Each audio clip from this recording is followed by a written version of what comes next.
Senhoras e senhores, sejam todos muito bem-vindos ao nosso podcast, Videocast, tudo pode, tudo vídeo, quando o assunto é falar sobre confecção. E falando sobre confecção, papo de confecção, tudo aquilo que você não ouve falar por aí sobre confecção, porque a gente fala sobre moda, sobre as coisas bonitas, sobre o glamour, mas ninguém fala dos perrengues do dia a dia. E o objetivo desse nosso novo projeto aqui é justamente falar aí sobre assuntos polêmicos, falar sobre coisas assim que vão ajudar você ali dentro do seu dia a dia, para você realmente ver que você não está sozinho nessa jornada, porque tem muita coisa que acontece nos bastidores da confecção, que tem horas que você fica se pensando, será que é só comigo que acontece isso? Não, não é só com você. E nós vamos provar isso para você, porque quando a gente fala sobre confecção, é aquela questão assim, é uma mistura de doideira com amor, né? Tem que ter muito amor, mas se não for doido para entrar nesse segmento, nesse ramo nosso, a gente não consegue lidar, porque é tanto problema, é tanto BO no nosso dia a dia, que tem que ter um pouco dos dois.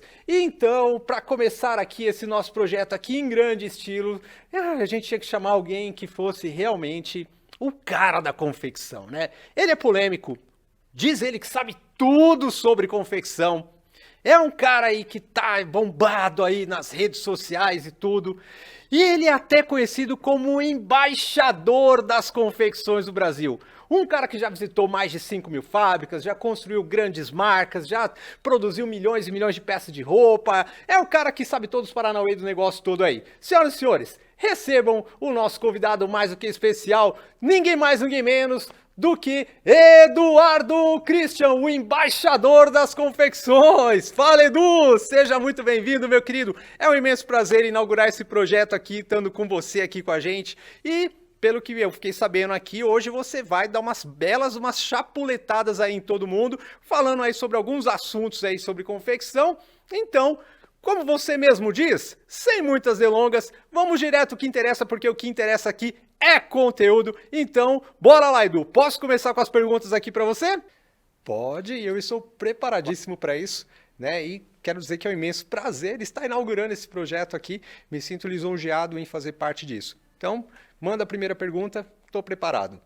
E então, Edu, vamos começar então com um assunto bem polêmico, um assunto bem atual, que a gente está falando aí sobre como que anda aí o setor de mão de obra na confecção. Tem mão de obra sobrando, tem mão de obra faltando, ou como é que não temos mão nenhuma? Então, a sua opinião como expert aí no segmento, o que você me diz sobre esse assunto? Bom, Edu, queria começar te dizendo o seguinte, eu tenho 20 anos de experiência no segmento de confecção e, cara, desde quando eu me conheço no segmento de confecção, eu escuto sempre a mesma coisa, sabe? Sempre a mesma coisa. Se você pega pessoas que têm mais de 10, 20 anos de confecção, 30 anos de confecção, e você perguntar para essas pessoas, para esses empreendedores lá atrás, como é que era na tua época? Você vai ver que sempre foi um desafio a gente falar sobre mão de obra na confecção, né? E a gente tem que entender, quando a gente fala sobre mão de obra na confecção, algumas peculiaridades. Então vamos começar a fazer o seguinte, quando eu falo sobre mão de obra na confecção, eu falo o seguinte, existe uma questão que você tem que analisar que é necessidade versus oportunidade. Como assim? Você vai me entender. Necessidade é quando você pega uma região onde você tem pessoas que precisam de trabalhar, tal, não sei, e elas encontram uma oportunidade através da confecção de juntar essas duas coisas. E aí quando você fala assim, pô, mas a pessoa precisa ter uma formação técnica, tal, não sei o que, claro, isso seria muito importante. Mas se a gente olha para, por exemplo, você pega ali regiões como ali em Pernambuco, ali em Toritama, Santa Cruz do Capibaribe, vou citar isso como exemplo, mas posso citar vários outros cases Brasil afora, que eu vou te falar assim, pô, quantos milhares de costureiros que tem nessa região?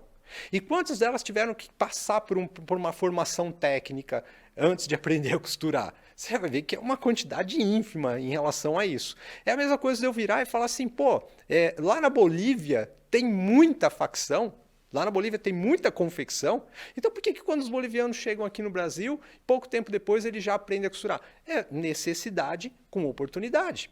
Então, vocês têm que olhar para essa questão e falar o seguinte, cara, eu tenho que gerar mais oportunidade. Só que poucas pessoas estão dispostas a dar oportunidade para uma pessoa que não sabe costurar, uma pessoa que não entende de confecção, começar na confecção. Porque a gente quer contratar mão de obra pronta, né? A gente quer contratar mão de obra que já chega, que já sabe costurar, que já sabe fazer, que já sabe acontecer. Aí eu devolvo a pergunta, quando eu falo assim, cara, você que é um empreendedor de confecção, quem te ensinou a ser dono de confecção? Quem ensinou aquilo que você sabe? Foi a prática do dia a dia. Então, muitas vezes, hoje a gente quer contratar pessoas que já vêm prontas para nós, mas poucas pessoas querem dar oportunidade. Aí tá, quando a gente fala sobre a questão da formação técnica, existem os cursos de corte e costura, existem cursos técnicos maravilhosos, só que aí tem um problema. Que é o seguinte, quando você pega uma pessoa que está com necessidade, que ela está passando necessidade, que ela tem um aluguel para pagar, que ela precisa colocar comida, comida na mesa, comida no prato, aí você fala o seguinte, tá, a pessoa vai lá, ela vai fazer uma formação técnica, às vezes de 2 meses, 3 meses, tal, não sei o que tem, sem ter garantia que ela vai conseguir um emprego, e nesse período de 2, 3 meses, quem que vai pagar o aluguel dela? Quem que vai colocar comida no prato dela? Sabe? Então, aí quando eu vejo, eu falo assim, pô, a necessidade versus oportunidade é quando alguém dá a oportunidade para essa pessoa que está necessitada e fala assim, ó, vem cá que eu vou te ensinar, eu vou te pagar um salário aqui, eu vou te ensinar a trabalhar.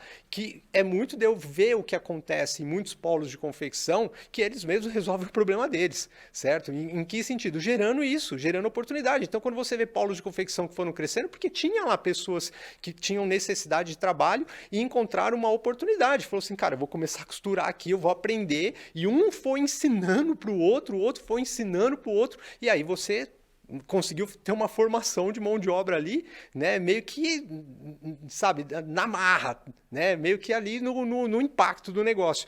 E quando você fala sobre essa questão, né, da capacitação da mão de obra e tudo, e a gente ter essa relação entre necessidade versus oportunidade, que você tem que entender que no mercado de confecção existem, além de tudo isso, uma peculiaridade. Esse apagão de mão de obra que nós estamos tendo hoje, ele também é ocasionado por outros motivos. Por exemplo, até 2019, antes da pandemia, de cada 10 peças de roupa vendida no Brasil, praticamente 3 peças de roupa eram importadas, tá?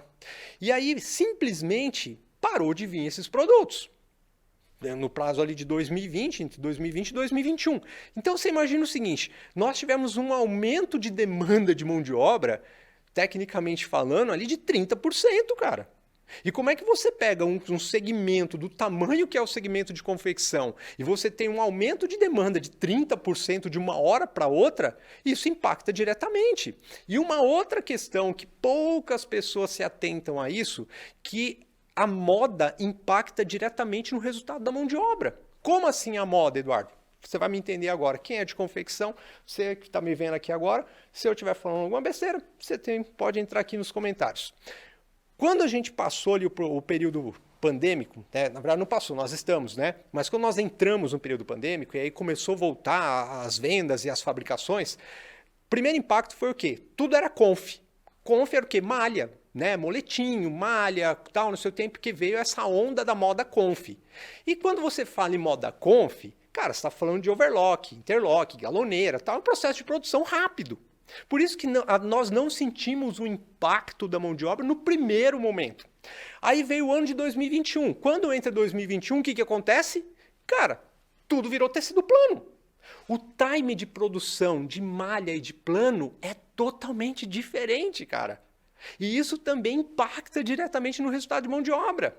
Porque quando você está produzindo malha, que foi aquela onda 2020, que tudo é conf agora, pô, beleza, a gente não sentiu essa porrada tão forte. Só que quando veio ali o período de 2021, que começou a se consumir muito tecido plano, o que aconteceu? Cara, o time de produção, o tempo de costura, minuto tal, é totalmente diferente. E não só isso, que aí a gente veio também, por exemplo, né? Eu falo capeta do Lastex, né? Que ali veio o tecido plano, tudo com muito lastex, tudo com não sei o que, tal. E óbvio, isso gerou um gap de produção. Então você juntou essa demanda maior, né? Porque a gente passou ali a ter um volume maior de demanda, que antes era um espaço que era ocupado por produtos importados, e você teve o grau de dificuldade das peças. E aí a gente falando sobre agora 2021, aí você tem um outro impacto de 2021, que muita roupa de balada, muita modinha com muito detalhe, com muita coisa, tal, não sei o que tem. Ou seja, de certa forma, o apagão de mão de obra não é porque tem um apagão. Existem essas peculiaridades que também têm que ser levadas em consideração, certo? E para resolver este problema, primeira coisa, o mercado por si só, ele já está se adaptando. O mercado por si só, uma coisa que a gente tem que olhar sempre para a confecção com um olhar mais delicado e você entender que fala assim, cara, a gente sempre dá um jeito de resolver o problema. A gente sempre, porque se tem uma coisa que confeccionista é especialista, é em resolver problema. Então, beleza, a gente teve o apagão de mão de obra, mas nós corremos atrás, ele está resolvendo, tal, não sei o que tem. E que fique bem claro, no começo da minha resposta aqui, problema de mão de obra nunca deixou de existir e nunca vai deixar de existir. E só para finalizar aqui, quando você fala, né, as pessoas falam muito isso, eu não vejo jovens aprendendo a costurar. Primeiro mito. Né? Porque quando você anda pelo Brasil, você vê que sim, tem jovens em facções e em confecções. Segundo mito, quando você pega ali os cursos que são dados, ofertados, né, pelas entidades, tal, não sei o que tem, pega a faixa etária de quem são as pessoas que procuram os cursos. Não são adolescentes que vai fazer um curso de corte e costura. Não são adolescentes. São mulheres já na faixa etária ali entre 25 e 35 anos. São mulheres já na faixa etária de 25, 35 anos. Então, a gente tem que parar com essa visão utópica de achar que só porque você não vê curso de corte e costura com adolescentes, que não quer dizer que a mão de obra não está sendo renovada. Porque se fosse assim, que fique bem claro, nós já não teríamos mão de obra há muito tempo no segmento da confecção, certo? E ponto crucial aqui. Quando a gente fala sobre a costureira em específico, né, cara, eu falo, ela é a ponta mais fraca da nossa cadeia. E o porquê que ela é a ponta mais fraca? O confeccionista, quando o movimento cai, né, tipo, quando ele está vendendo, ele está contratando. Quando ele está vendendo, ele contrata, tal, não sei o que tem. Quando cai o movimento, quem é a primeira pessoa a ficar sem serviço, cara? É a costureira. Ela é a primeira pessoa a ficar sem serviço. A facção, a oficina de costura, são os primeiros a ficar sem serviço. Certo? E aí, então, quando você fala num mercado onde você não tem tanta estabilidade de emprego, certo? Porque quando o mercado tá bombando, cara do céu, todo mundo quer costureiro, todo mundo tá contratando cortador, costureiro, isso, aquilo. Quando o mercado dá uma baixa, você pode observar que quem são os mais afetados são justamente esses profissionais. Então, vamos entender também as peculiaridades e particularidades do nosso mercado. Realmente, Edu, acho que você tocou assim em assuntos extremamente importantes, né, e que realmente vai fazer as pessoas assim terem um olhar diferente quando o assunto for falar sobre se realmente o que a gente pode melhorar falando sobre essa questão da mão de obra, né? E parabéns aí pelo seu ponto de vista e pelas colocações que você fez. Muito obrigado, eu que agradeço. E assim, eu não sou o dono da verdade, né? Como você mesmo disse, eu estou colocando meu ponto de vista aqui e muito naquilo que eu tenho vivido na prática e no dia a dia. E agora uma pergunta que chega para mim o tempo todo, né? Para mim, acho que para você também, né, Edu? É quando a gente fala o seguinte, cara, se você estivesse começando uma confecção hoje do zero, ou se você tá com a sua confecção ali, tá meio patinando, meio capengando e tal, cara, você fala assim, tem uma dica de ouro, né? É que hoje em dia a gente fala muito em pílulas mágicas, né? Tipo, todo mundo fala assim, cara, qual que seria, tipo, vou falar assim, a grande sacada, assim, né? A gente falando na atualidade, né, no mercado da confecção. Fala assim, pô, para quem tá começando, porque existe uma questão que é o seguinte, quando a pessoa está começando uma confecção, e eu falo muito isso, como ela não passou ainda por todos os perrengues, todos os processos, tal, calma se você está começando, né? Quando a gente fala sobre perrengue, você vai ouvir falar muito sobre isso aí, então vai se acostumando com esse linguajar, tá? Então a gente fala o seguinte, a pessoa que está começando, ela tem aquela garra, aquela força de vontade e tal, não sei o que tem. E às vezes você tem uma pessoa que está numa confecção que já está ali há mais tempo, às vezes o cara tem 5, 10, 15, 20, 30 anos de confecção, bom, o cara já passou por, né, praticamente por todos os perrengues, ou ele acha que já passou por todos, né, e acaba que não chega um determinado momento que a pessoa fica meio desanimada, tal, e ele começa a se questionar muito, pô, cara, o que eu tô fazendo, pô, onde eu tô errando, tal, não sei o que tem. E eu acho que, falando sobre essa questão de ter pílula mágica ou não, o que você fala assim que tem em comum, né, entre os dois cenários, uma pessoa que está começando, uma pessoa que está muito tempo no mercado, e se você tivesse uma coisa assim que você falasse assim, cara, foca nisso, né? Foca nesse ponto. Qual que seria o ponto fundamental e o ponto que você acha que converge entre uma pessoa que está começando e uma pessoa que parou, não é que parou no tempo, mas que está passando ali umas dificuldades e tal e não consegue mais crescer a sua confecção? Porque você pode observar que as duas coisas convergem, né? Quem está começando quer escalar a sua marca, quer escalar a sua confecção. E o cara que parou, ele também quer escalar, ele também quer continuar. Então, se a gente fala sobre escalar a confecção, né, realmente eu acho que seria uma pílula mágica aí que serviria para os dois casos. E aí, o expert, manda aí, qual que é a tua visão falando sobre esse assunto? Muito boa essa pergunta, né? E eu vejo que é muito pertinente, eu também lido com isso no meu dia a dia. Então vamos entender uma coisa. Você está começando uma confecção ou você já tem uma confecção há algum tempo e a tua confecção parou de crescer. Eu vou fazer uma analogia aqui bem simples, por isso que eu pedi para colocar aqui, né, essas camisetas e essa pilha de dinheiro, que fique bem claro que isso daqui é o dinheiro Eduardo Christian, né? Então vamos entender assim, ó. Você começou uma confecção, você está na confecção há muito tempo. Você fez aqui um produto, certo?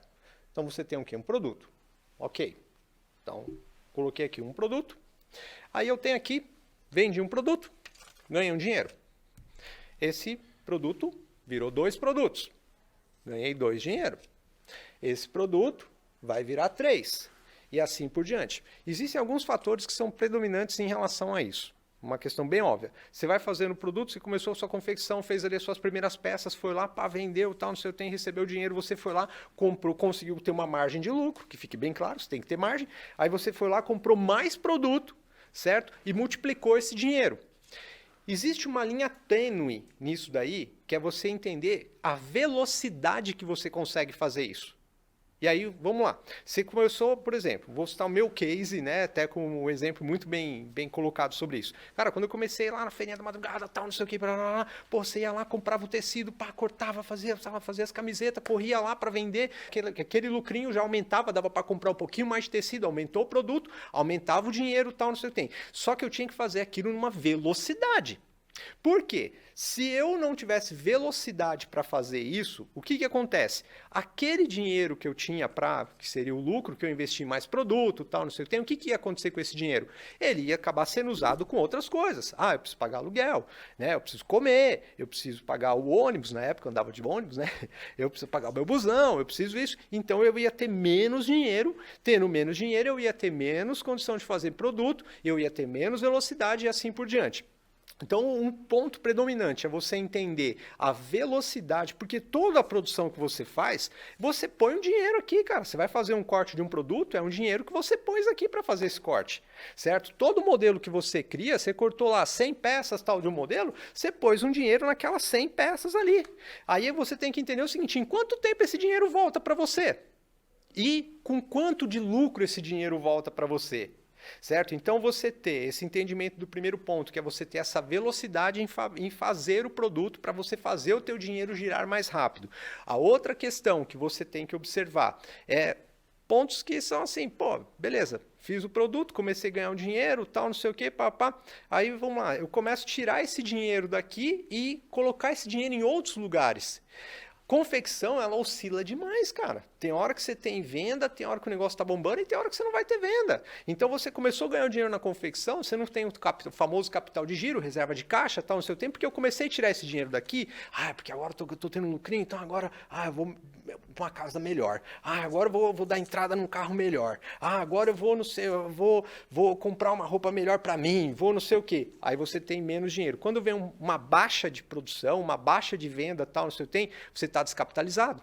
E aí, nesse momento, o que vai acontecer? Você está descapitalizado, você vai produzir menos. Se você vender menos, você tem menos dinheiro para você fazer essa reposição toda. Certo? Então, é você entender que velocidade no começo e para quem está com a confecção no momento que está estagnada, é você olhar lá para trás e você ver e falar assim, pera lá, tá, o que eu fiz no começo da minha confecção que fez eu dar certo até aqui? Não é você olhar e falar assim, porque naquele tempo era mais fácil. Pega um cara que começou a confecção agora em 2020, ele vai, daqui 10 anos... ou daqui 20 anos, ele vai falar a mesma coisa.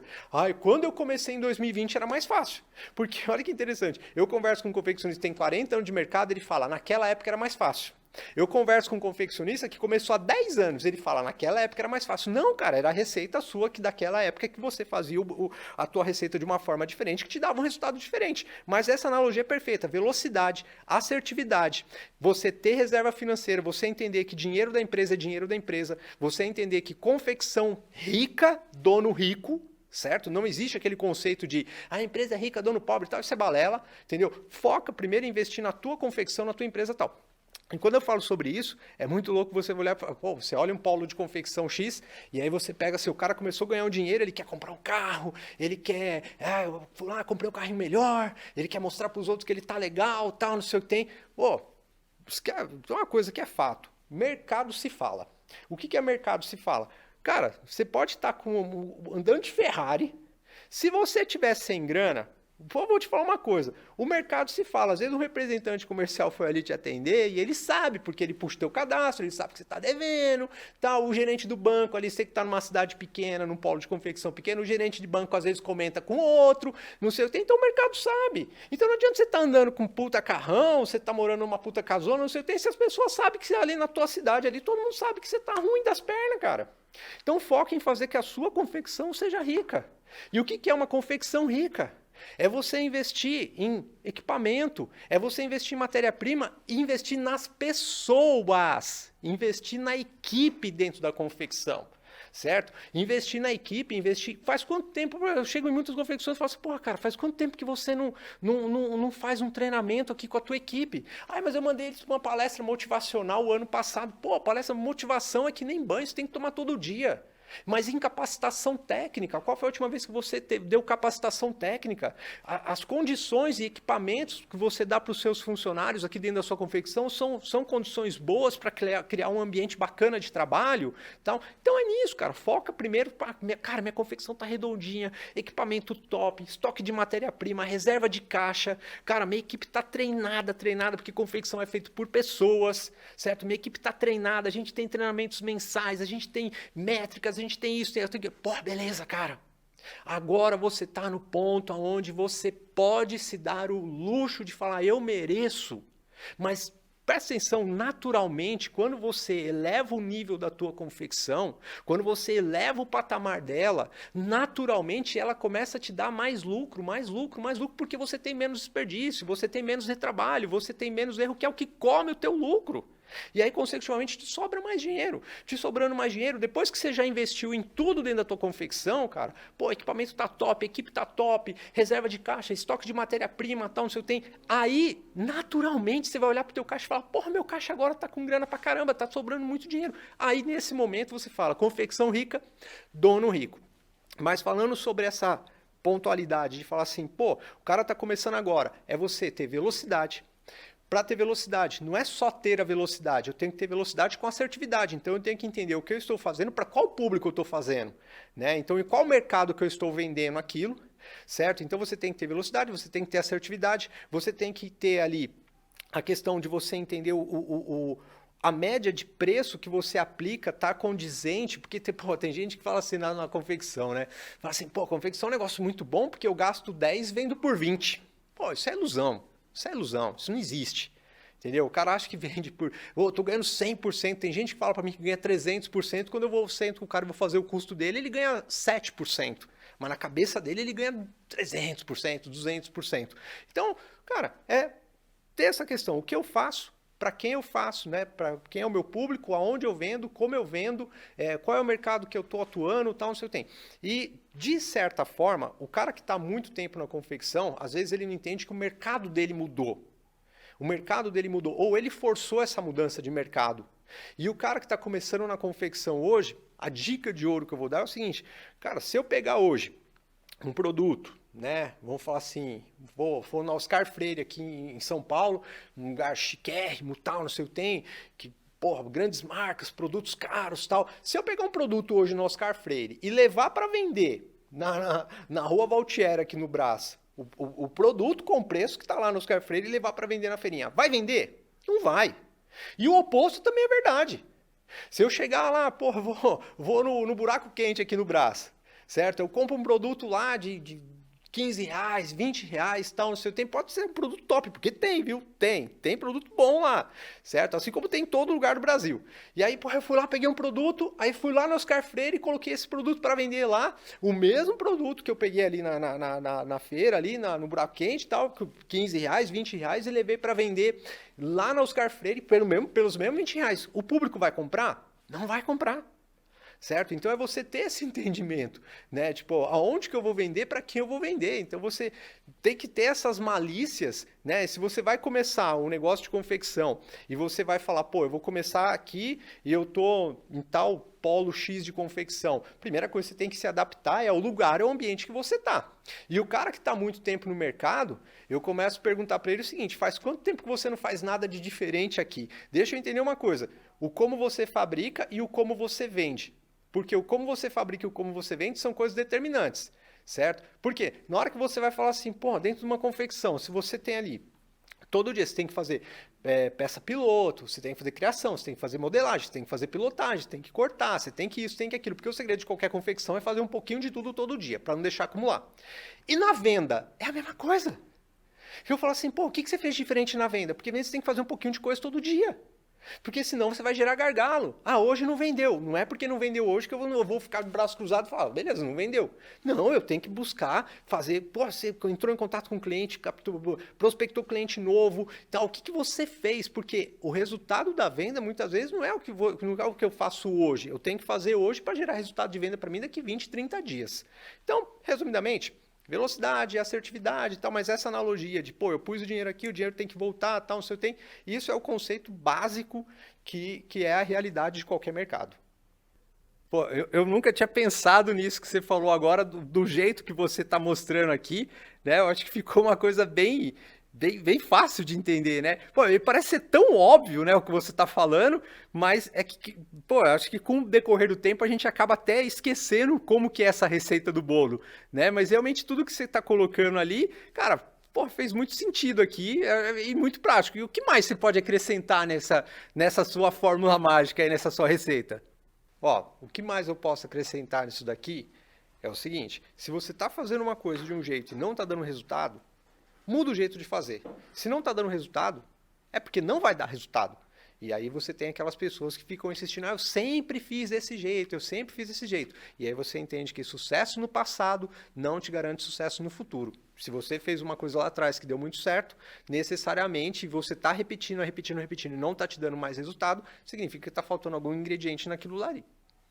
Sim, e se você parar para analisar, quando você fala sobre essa questão, né, de você ter esse foco, de você investir, porque primeiro a confecção rica, né, e depois dono rico, né, e não só isso, e quando você fala sobre essa questão também de ter a velocidade, né, e quanto mais rápido você produz, quanto mais rápido você entrega, quanto mais rápido você faz, tal, mas isso não se aplica de repente a todos os mercados, né, eu acho que é interessante até deixar isso bem claro, não se aplica a todos os mercados, mas no modo geral, é uma receita bem prática, né? E que faz muito sentido o que você está falando, porque, pô, se o cara pega um pedido ali, ou se o cara começou uma confecção que ele vai fazer pronta entrega, né? Pô, quanto mais rápido ele produz, quanto mais rápido ele entrega, mais rápido ele recebe, e ele já parte para o próximo, porque ele precisa do capital, do dinheiro ali para investir em matéria-prima, para pagar mão de obra, para isso, para aquilo. Então, essa questão da velocidade faz muita diferença, né? E a questão da velocidade é alinhado, né, com assertividade, né? Que é o que você está pontuando aí, que é você saber aonde você vai vender, é você ter essa visão, né? Tipo assim, pô, eu vou colocar meu produto ali, mas eu sei que ali eu consigo fazer um giro rápido nisso, ou no caso de quem pegou um pedido, né? Seja um private label ou uma pessoa que trabalha com work fashion e tal, ela pegou um pedido e ela vai conseguir girar isso rápido, ela vai entregar, ela vai receber e ela já vai entrar nesse giro de velocidade cada vez mais, velocidade com assertividade, com entrega e tal. Só que tem uma questão, né, que até eu vou colocar um tempero aqui, né, nessa sua resposta, que é a gente falar sobre essa questão da velocidade, que quando a gente fala sobre velocidade na confecção, a gente também tem um problema muito sério, né? Porque muitas vezes isso não pode ser mal interpretado. Se eu falar sobre velocidade, que todo mundo tem que trabalhar a 1000 e tal, não é isso. Eu acredito que você está pregando, né, Edu? Porque se eu coloco muita velocidade, eu quero acelerar todo mundo dentro da minha confecção, eu acabo também tendo um certo acúmulo de erros dentro do processo, né? Porque imagina, eu vou lá e acelero o meu estilista, acelero meu modelista, acelero meu pilotista, se bem que quem está começando não tem nada disso, mas vamos supor que você que já está mais tempo de mercado, e eu quero acelerar todo mundo, tipo, vamos fazer, e nesse processo, um que erra acaba gerando um efeito cascata que vai atrasar o processo de todo mundo. Então, quando a gente está falando sobre ter essa velocidade, é você ter talvez uma visão, né, Edu, que é a pessoa entender que, cara, não é para você ficar também esticando o chiclete, aquele lead time de produção muito extenso, não sei o que tem, a não ser que o teu produto seja de valor agregado. Como o Edu vai falar sobre isso também, ele já deve ter pontuado isso daí, passou despercebido aqui por mim. Então, toma só uma observação aí, você que está me vendo, me ouvindo aqui, quando a gente vai falar sobre essa questão ali, velocidade, assertividade e tal, não sei o que tem, como o Edu bem pontuou ali, porém, né, não é para você ficar acelerando todo mundo dentro do seu processo, que senão você acaba deixando todo mundo doido, certo? E aí vira aquele estresse dentro da tua produção, né? E aí, em vez de você ter resultados positivos, você pode acabar aí prejudicando os seus resultados. Perfeita a tua colocação. E uma outra observação também, que eu não comentei aqui. Quando a gente fala sobre exceção de velocidade e tal, não tem nada a ver isso, velocidade com fast fashion ou slow fashion.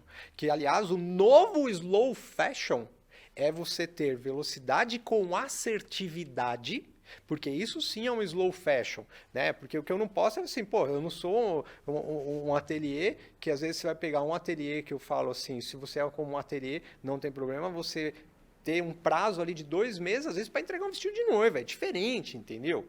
Agora, quando eu falo sobre velocidade, não confundam essa questão do, cara, mas então ele está incentivando um fast fashion e tal. Não, o novo slow fashion é isso. É você fabricar com assertividade, que aí você erra menos, certo? Aí você não tem problema de ter sobras de estoques que depois você precisa fazer queimas, promoções e tal, não sei o que tem. Então, também fica importante aí dar essa cutucada aí no final.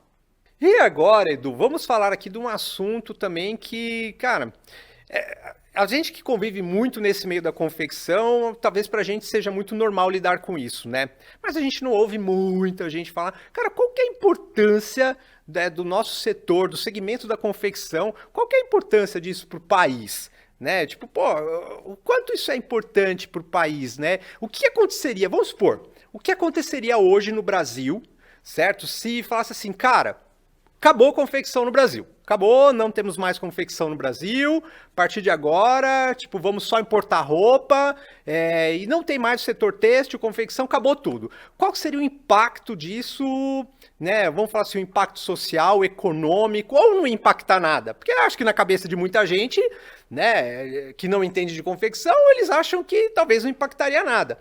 E você, cara, como expert aí, como um cara que estuda muito sobre o mercado, qual é a tua visão quanto a isso? Bom, Edu, minha visão sobre isso é até, de certa forma, um pouco polêmica, né? Que existe um mau entendimento sobre o que é o nosso mercado de confecção. Porque se você olhar para o mercado de confecção em números oficiais, ele gera aí 1,5 milhão de empregos diretos, certo? 1,5 milhão de empregos diretos, levando em conta também que 80% dessa mão de obra são mulheres, né? 80% são mulheres, muitas de primeiro emprego, certo? Muitas chefes de família, né? Então você olhando assim, ó, impacto, 1,5 milhão de empregos diretos. Isso a gente falando sobre mercado formal. Se eu pegar o mercado informal de muitas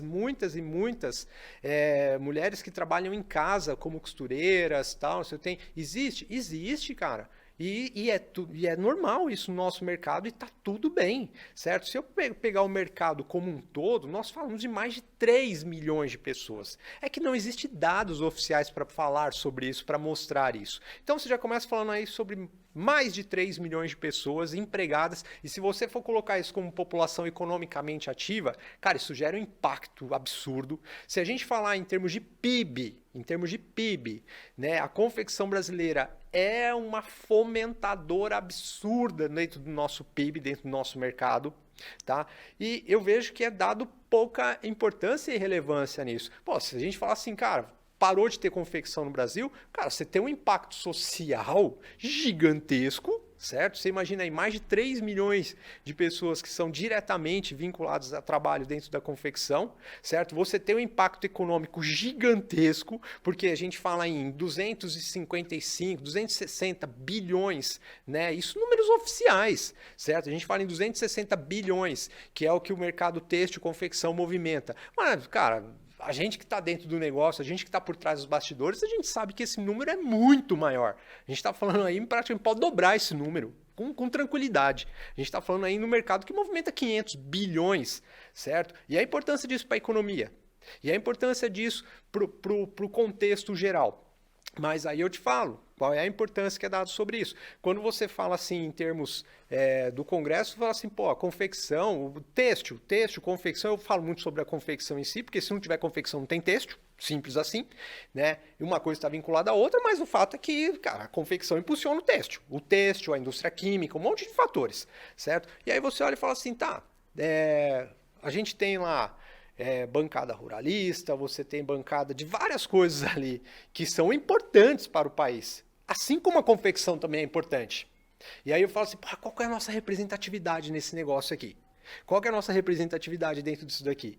Né? De você olhar e falar assim, tá, tipo, beleza. Né? Falar assim, nós somos praticamente o terceiro maior fomentador de emprego do país.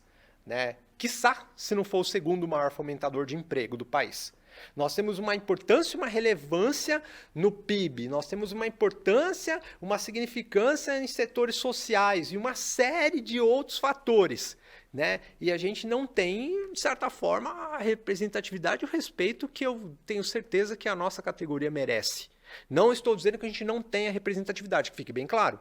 Não estou dizendo que a gente não tem representatividade, mas eu estou dizendo e afirmando que não temos a devida representatividade. Certo? Isso falando em termos de tributação, isso falando em... Cara, posso falar aqui um monte de outras coisas, mas talvez fique aqui um assunto para continuação disso em outro momento. Putz, ou seja, né?